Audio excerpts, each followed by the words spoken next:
امروز یه بررسی متمرکز داریم روی چکیده ها و نکات کلیدی کتاب دروغ‌هایی که به خود میگوییم. نویسندش جان فردریکسن هست، یه رواندرمانگر. این منابع تمرکزشون روی اینه که چرا ما آدما خب یه جورایی به خودمون دروغ میگیم، مخصوصاً وقتی با چیزای سخت، با واقعیت‌های دردناک روبرو میشیم و اینکه چطور این دروغا که فکر میکنیم سپرمون هستن بیشتر وقتا باعث رنج بیشتر میشن.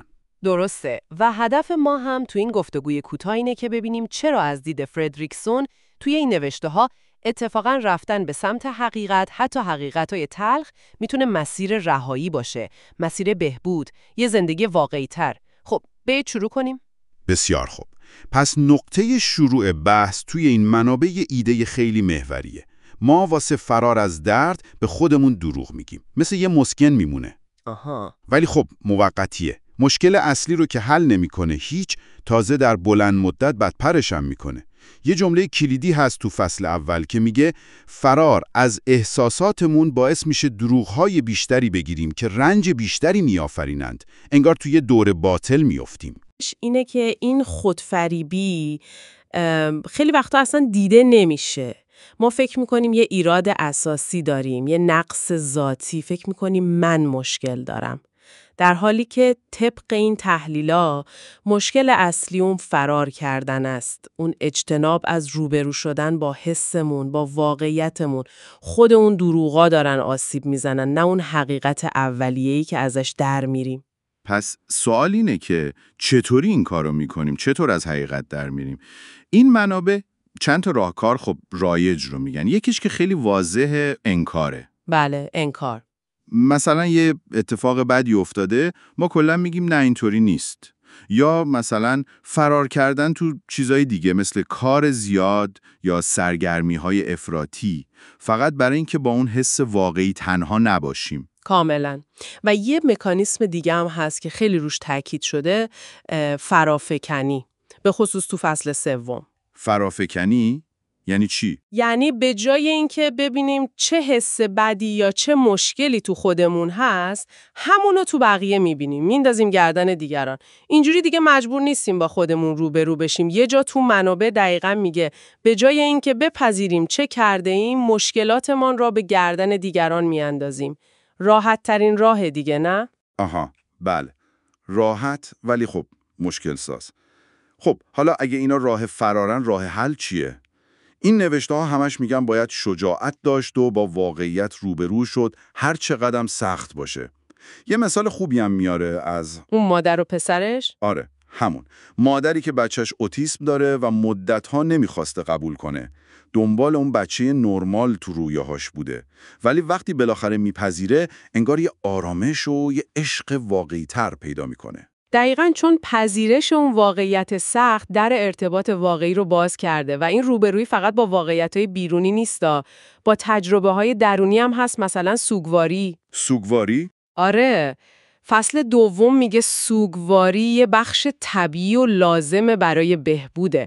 نباید ازش فرار کرد، نباید سعی کرد زود تمومش کرد. سوگ برای چیزایی که از دست دادیم، حتی سوگ برای اون تصورات غلطی که از خودمون داشتیم. این سوگواری لازمه تا خود واقعیمون بتونه بیاد بالا. چه جالب! پس این پذیرش سوگ به یه جور مرگ استعاری ربط پیدا میکنه که تو فصل 4 گفته؟ دقیقاً. یعنی اون هویت‌های الکی، اون نقاب‌ها باید کنار برن تا خود واقعی بتونه نفس بکشه و این یعنی پذیرش نقص‌هامون. یه جمله کلیدی تو فصل 5 هست، خیلی تکون دهنده است. میگه چه میشود اگر نقص‌های شما همان چیزی باشد که هست؟ قرار نیست ایدئال باشید، بلکه واقعی باشید. وای، این خیلی عمیقه. خب پس این پذیرش، این روبرویی چطور اتفاق میفته؟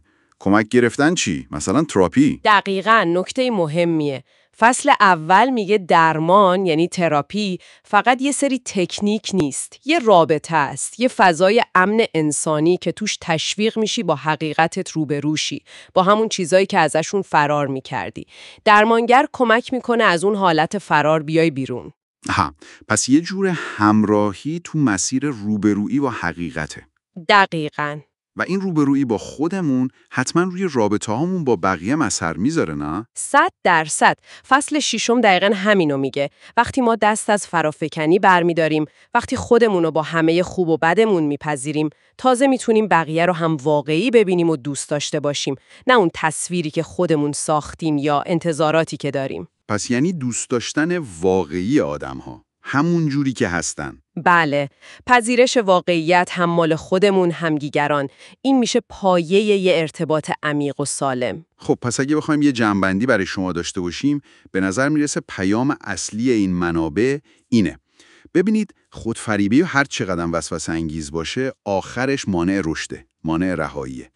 کلید اصلی تو شجاعت روبرو شدن با حقیقته، حتی اگه درد داشته باشه. و شاید یه سوال آخر که از دل این بحثا میاد و میشه بهش فکر کرد، اگه همونطور که فردریکسون تو فصل آخر میگه آگاهی چیزی نیست که انجام میدهیم بلکه کسی است که هستیم، خب کدوم حقیقت کوچیک یا کدوم حس ناخوشایندی هست که امروز میتونید فقط یه ذره کمتر ازش فرار کنید تا یه قدم کوچیک به سمت آگاهتر بودن و بیشتر خودتون بودن بردارید؟